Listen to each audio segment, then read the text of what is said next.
We're in Greenland, where life has always been cold and tough. But now there's a new kind of threat. Climate change is hitting these places the hardest.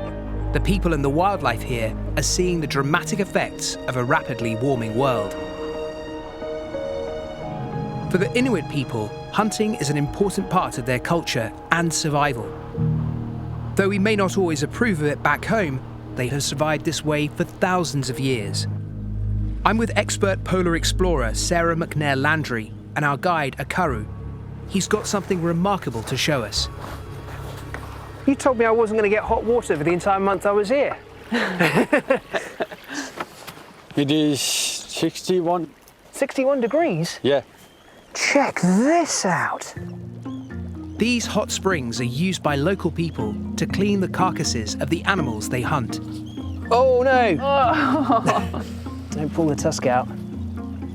Walrus is not very common around here, is it? You see many walrus? Not many. Not many. Oh, that smell is absolutely horrific. Yeah, I've got to show you this. Akaru, what do you call this? Koko. Kok. So that is a very distinct part of the walrus. In science, we call it a baculum. And it's the penis bone of the walrus. And they've actually been used as weapons, as clubs. I am going to be stinking of this for the whole of the rest of the trip. I didn't think this through. Hidden in the dark water is something I never thought I'd get this close to. Oh, wow. That's a polar bear jaw.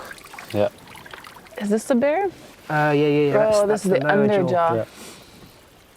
Is this part of that one? It could be. Well, that's definitely the lower jaw of a bear. And that just fits there, underneath the zygomatic arch.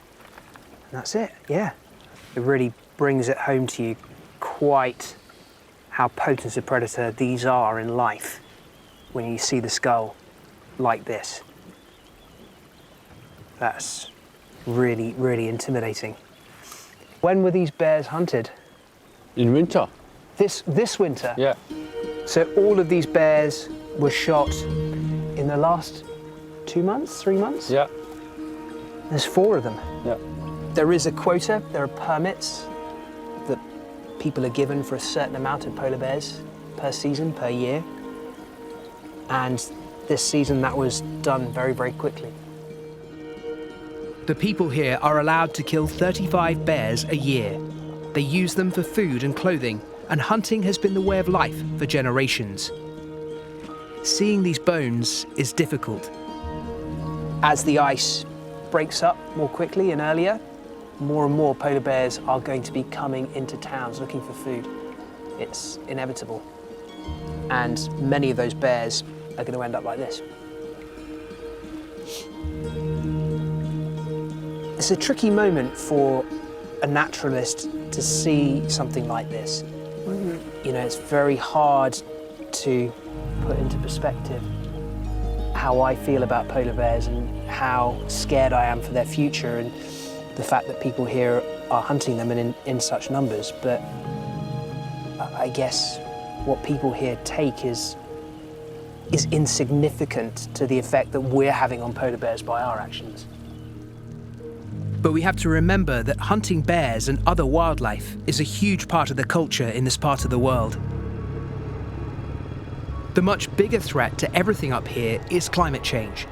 And that's something we should be able to see firsthand as we continue on our expedition, kayaking through an Arctic fjord earlier in the year than has ever before been possible.